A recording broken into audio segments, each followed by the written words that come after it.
Give him the whip. Throw me the idol. No time to argue. Throw me the idol. I throw you the whip. Give me the whip. Adiós, señor.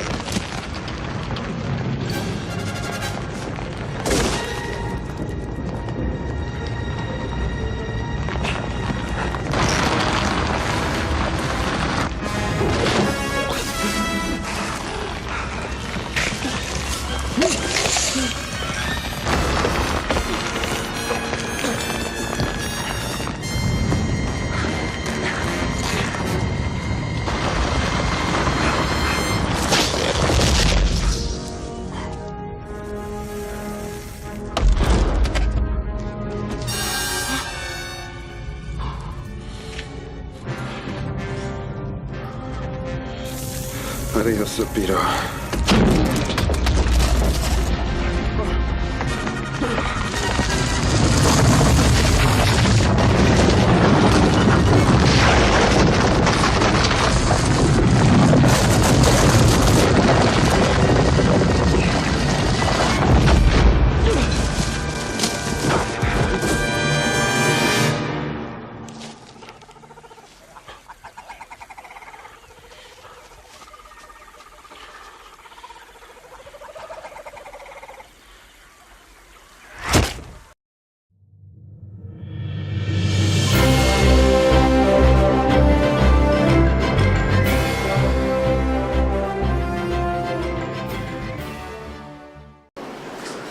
If you've ever been through a product manager interview, like the number one question you probably get is, well, you know, especially if you're talking to the development organization, is, well, what's the difference between product and development? And where's the handshake, or where's the line, or who does what? And a common, a great answer to that is that product manager defines the what, and development typically does the how. And in that context, you can clearly think, I'm a product manager, I'm defining the requirements, I'm understanding the market, I'm saying what it is that we should build. Now, how we do it, and do we use an Oracle or a SQL backend, or what language should we use, or kind of how should the tables be architected? Totally, you shouldn't care about that at all as a product manager. And a lot of times, people that come from development backgrounds and go into product management will get caught in that trap of try to overstep right into the how and kind of step back and focus on the what. But the core thing that gets lost a lot of times is that really product management is about the problem statement. It's really not about what we're doing or what we're building, it's about why we're building it, what the problem in the market is, right? The problems that customers have.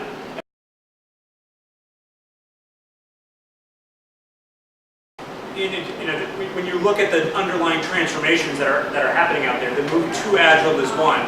In parallel to that, and kind of what catches some people when you're looking at kind of there's a lot of moving pieces, is a transition from a project-oriented approach, particularly in like the federal sector or financials or banking, to a more product-oriented approach. So we're not funding projects per se, right? There's not a business case around a work effort that then contributes to something that's still there.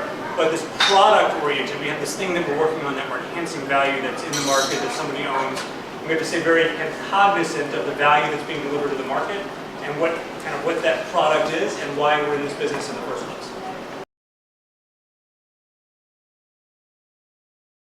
So what generally happens here is an organization transforms to Agile, and now they've got Scrum teams. And of course, there's not enough. There's nobody that's actually a Scrum Master, so you hire some Scrum Masters or you train some development managers or lead engineers into a Scrum Master function. And there's nobody there called a product manager, so you look across the organization and you say, okay, well, who knows how to define stories and write requirements? Who knows how to build a backlog? Who knows how to prioritize things? Who knows how to work with development? Well, product managers. So we'll take the product managers and we'll make them the product owners. Or we'll take business analysts and make them product owners. So really what quickly happens is now there is a framework for those people who are out there looking at the market, defining strategy, right, to work very tightly with the development team on a sprint over sprint, week over week basis to define stories, and there's a machine now. So it's not like in the old days when you wrote these big requirements, kind of manifestos, kind of slotted them over, and maybe you had to do some clarification, you worked partnered with development, and you were out in the market. In Agile, as a product manager, as a product owner, you are required to go to the daily stand-up. You are required to participate in a very active in a participatory way in all of these sprint ceremonies on a day-to-day, week-to-week basis. So very quickly what happens is all those people that were product managers are now deeply ingrained into the development process, and you're going to piss off the people in development if you're not attending and respecting the ceremonies. You need to effectively do the demos, right, or help coach the developers who developed each story through the demo. And if you want to be a beloved member of the team and a highly respected member of the team, you've got to walk the walk and be there. But what happens? All of a sudden you lost your core charter, right? What was your core charter? Understand the market and be the person that brings the business to the development team so that you can prioritize things in such a way that are in line with what the market wants. And so what happens is you kind of lose the context of the problem statement because you're not in market enough. And you kind of lose sight of the why and why we're doing this and what customers are saying, and you start to get very into that what lane. Let's build it, build it, build it, and forgetting the context of the why and not understanding the problem statement, you really, at the end of the day, you're underserving. And so you see the separation of, okay, well, there's something new, there's something different. Now those are product owners, and now we'll have product managers. And product managers aren't going to be a part of the Scrum team. Product managers will be a level above. And product managers will be responsible for understanding the market and talking to customers and building a portfolio roadmap and doing all those things. And we'll translate that knowledge to the product owners who sit with the Scrum teams who are defining and responsible for what. And I guess that's a reasonable model. I kind of make the argument that there's something fundamentally broken about that because the whole point of having this product owner role in the development team is to infuse the development process with a deep-seated understanding of what's happening out in the market, but that's not happening because there's this level of abstraction that happens when some different folks are out in the market talking to customers from the product owner. So.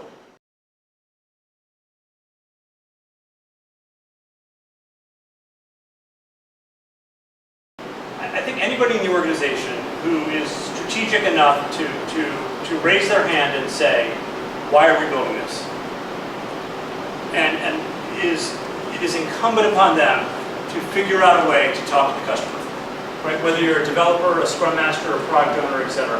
And particularly if you're in that product owner thread, right? And you're kind of on the Scrum team. So if you find yourself saying, I'm a product owner, there is a product manager, they never come to the Scrum meetings, they never come to the retrospectives, they show up once a quarter at the end of a program increment or something like that, and they're largely absent from the conversation, then you've got an opportunity, right, that you're letting slip through your hands, right, to step up and take on some of that responsibility because there's a hole or a gap in the process.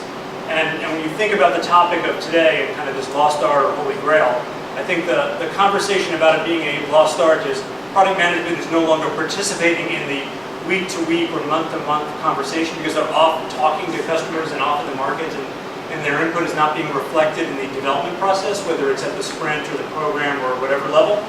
I think that the people that are actually in the code or on the Scrum teams can step up and take on some of that responsibility. And on the flip side, I think what you see is people who are product managers in an Agile sense are now saying, well, I don't really know what to do. Right? In the old days as a product manager, I talked to customers, I defined the problem, I wrote market requirements, I built a business case, I convinced the executive to fund a certain initiative, and then I loosely ensured the development team was building against what I wanted them to build. I answered a bunch of questions, but by that time I was off in the market getting feedback on the previous release and using that to drive the next set of requirements. And the concept that in the new world, right, of scaling Agile, product management still has to do those same things, but they're now incumbent on the cycles, right? You as a product manager have got to figure out a way to show up, right, and partition a portion of your time to participate in some of the Scrum cycles at a sprint level, but certainly in the program increment or PI cycles if you're doing any kind of scaled Agile methodology. And it's also, I think, incumbent upon you if you're product owners want to talk to customers. If you're taking this responsibility for yourself and not bringing folks along who are the analysts and including them in the conversation and providing them opportunities to ask questions and interact with customers, then I'd say you're not being a great leader. right? You're not mentoring the kind of the folks in your organization who want to go up and along that career track, and you're losing, and you're actually, I would say, you're overburdening yourself, right, with the responsibility to communicate everything that you know to 15 different development teams. And so I think there's some reaching up that people who are in product owner roles across the organization or business analyst roles can do. I think there's some inclusiveness that people who are in product manager roles should do.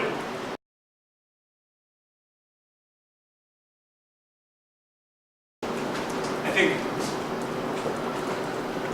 understanding, in a way, overcoming, right, and integrating, right, these two roles in a collaborative and constructive way is kind of the key to kind of rediscovering the lost art of product management and making sure that the things that are really important, which is at the end of the day just the why are we doing this, is reflected in the development. Trying to marry these two,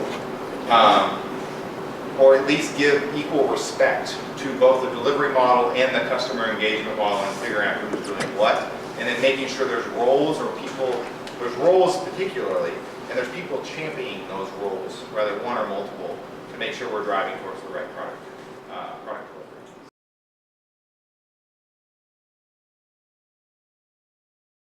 If your product owner is doing product management and doesn't have the capacity to do product ownership, great. Like, that's a good thing. The fact that they want to step it up and actually do product management, understand the market, understand the customers. So you as an ambassador or whatever your role is in your organization, figure out a way to backfill their product owner role.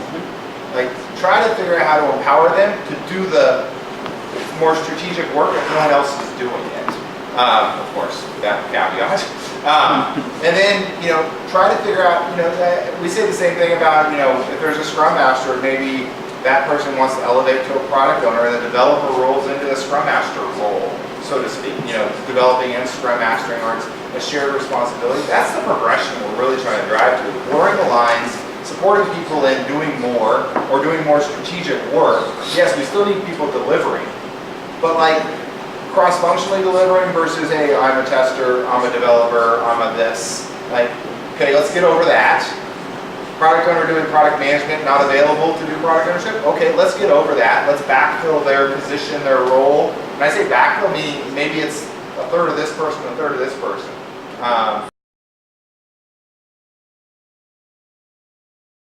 Come up. You said big product owner. I think is the term you used. I'm sorry. A product owner who's sort of above the other product owners. Right. I haven't heard the term Uber product owner, which is something I often hear about.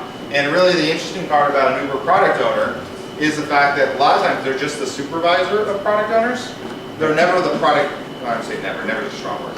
They're oftentimes not the product manager looking up and feeding the product owners. They're oftentimes just like, it's a union thing. They're just looking over the product owners. They're the overseers of the overseers, right, instead of flipping that. So if you do have a role like an Uber product owner or a big product owner or someone who's sort of above the other product owners, it'd be interesting to flip their perspective and have them look up at the customer and then feed back down to the product owner so they can feed down into the execution.